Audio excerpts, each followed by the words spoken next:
Welcome to Kadampa Podcasts.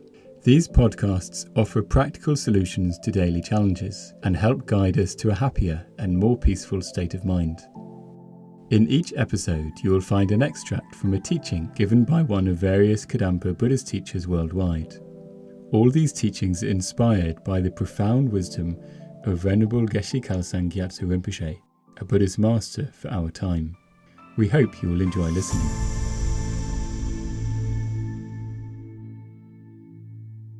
We have tried so hard to find whatever it is that's missing.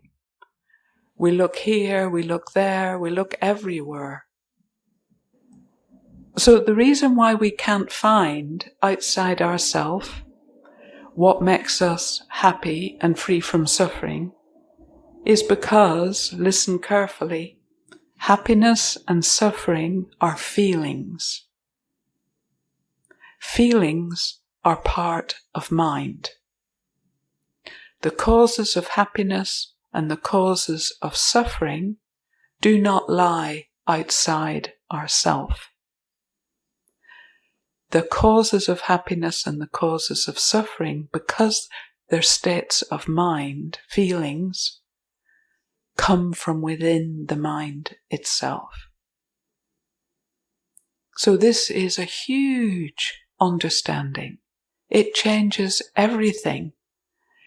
So then we understand, if I want to be happy and free from mental pain, I need to develop and maintain peace of mind.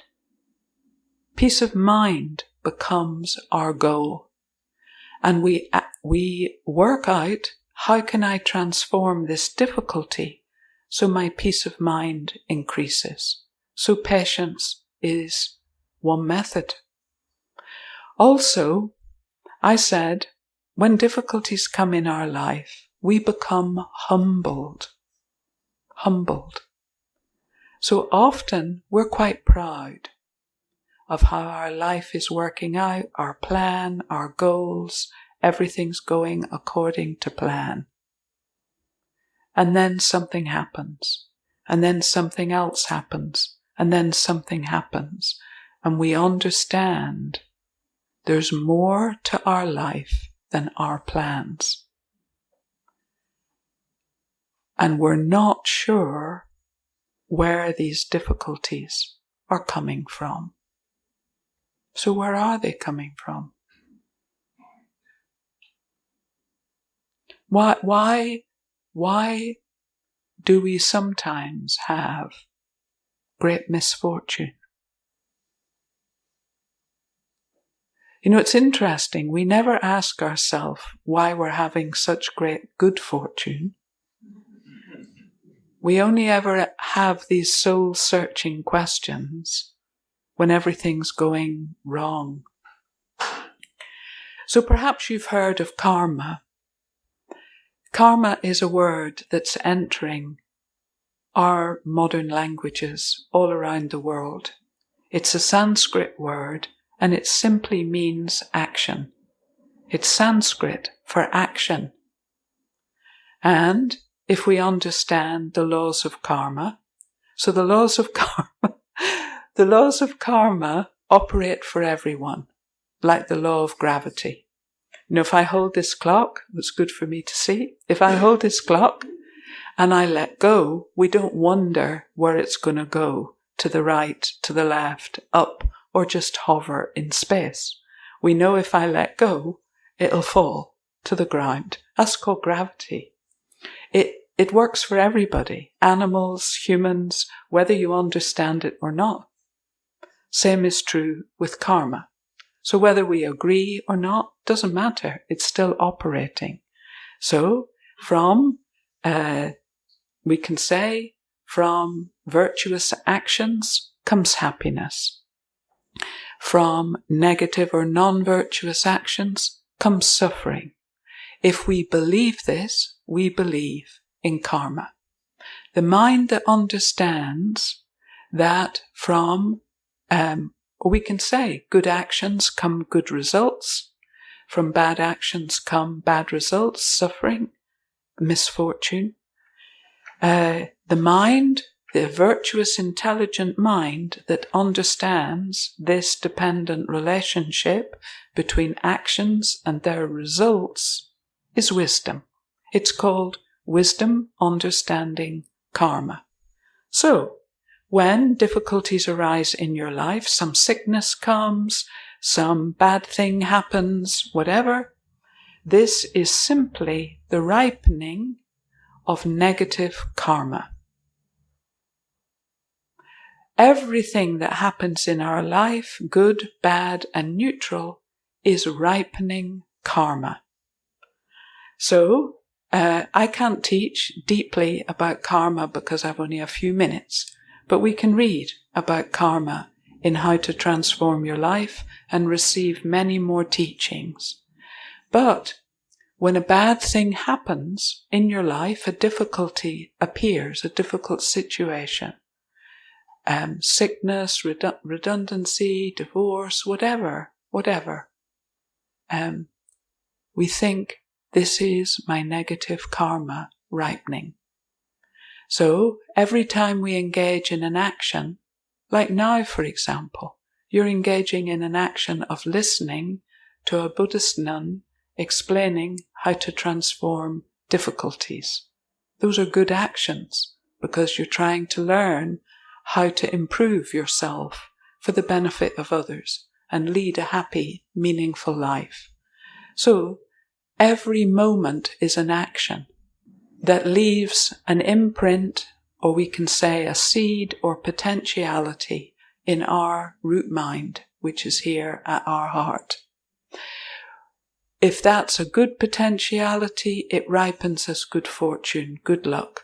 If it's a bad potentiality from a bad action, it ripens as misfortune, bad luck. Everything that's difficult for us in our life is ripening negative karma. That's all. That's all. We don't need to get confused about it we just think, okay, from this seed of in my own heart appears this situation. So what's going to be our response? If we respond positively, with patience, like I just said, if we respond with wisdom, understanding karma, that seed ripening as a difficult situation is finished. If, on the other hand, we react to a difficult situation by getting really, really angry, lashing out at other people, feeling depressed and miserable for a long time, that creates so many negative seeds inside our heart that will ripen later as further misfortune. So if we have wisdom, virtuous intelligence that understands meaningful objects, such as karma, when suffering, when difficult situations are appearing, we think this is the ripening of my own negative karma. And if you understand karma, the difficult situation that's arising is often a difficult situation you've created for others in the past. Because when karma ripens, it ripens as an experience similar to the action you engaged in with others. So this is a big topic, but it helps us understand everything. Everything.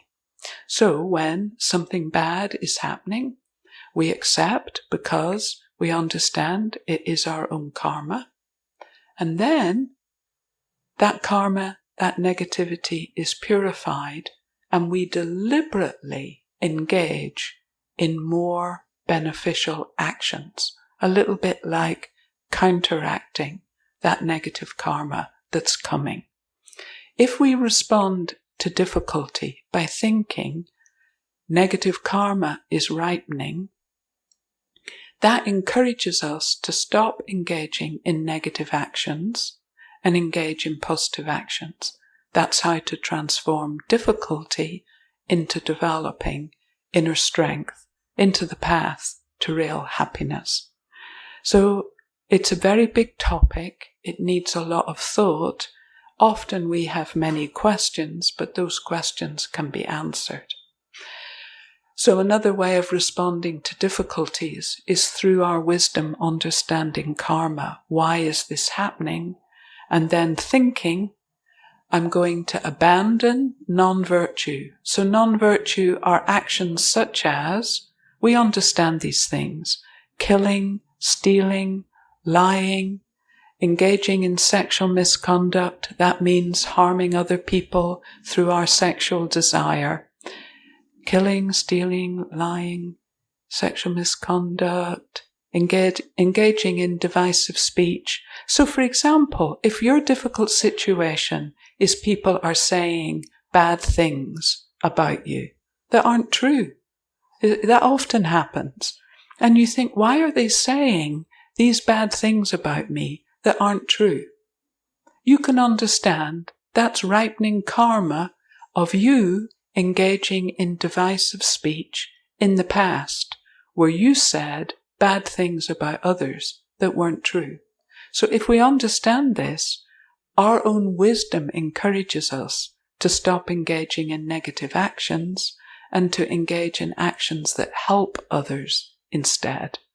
You know, we don't often use our body to engage in negative actions, but we use our speech a lot to engage in negative actions.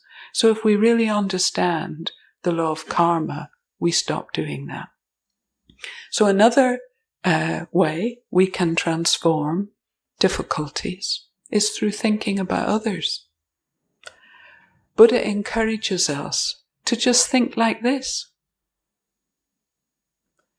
Other living beings experience much greater suffering and difficulty than I do. Do you know something? That's always true. Always. So where are we right now? We're in a Kadampa meditation center for world peace in the heart of Buenos Aires. Where are other people? So whatever's going on in your life, other people, we see them on the news every day. And we think what horrendous suffering they're experiencing. So we use our own suffering, our own difficulties. So please remember this. And again, try it out. Do some scientific research. These are inner scientific methods. You know, a scientific method is something that always produces predictable and reproducible results. So, next time you're feeling lonely, depressed, you have a physical pain, you have a mental pain, you have whatever difficulty, try this out. It's an experiment. You've nothing to lose except your own misery. That's all you have to lose. So try it out. And you think to yourself, just remember, at times when you're experiencing great difficulty, the last thing you want to think about is others, because we're completely absorbed into focusing on ourselves. We have this difficulty, and it's like our difficulty pervades the entire universe. So just take a deep breath and think, I'm going to try it out, I'm going to try it out. And you think to yourself, yes, I'm experiencing this difficulty. Then move your mind to others. Others in this city, others in this country, others around the world. So perhaps, for example, something easy. You have a migraine. And then you think of all the people with brain tumors, brain surgery, traumatic brain injury in every hospital, in this city, in this country, in the world. And you think countless living beings experience much greater suffering and difficulty than I do. And you think about them, and you wish deeply. Through my experience right now, may all of them be free from suffering. Because you're experiencing that pain anyway, and you move your mind wishing them to be permanently free from their suffering. That's called transforming difficulty into compassion. There is no more important mind for us to develop than compassion. If everybody were to think of wishing the suffering of others to cease, world peace would come like that. That is how powerful our minds are. So in any difficult situation, tonight, tomorrow, this week, think to yourself, like say something like loneliness. And we're lonely, and it's a difficult situation for us. You just think, countless living beings, so many living beings, experience much greater suffering and difficulty than I do. And move your mind, move your heart out to them and wish for their loneliness to cease. If you feel inspired by this podcast, then dive deeper into timeless wisdom of modern Kadampa Buddhism by following the link in the episode description. We look forward to reconnecting with you in the next episode of Kadampa Podcasts.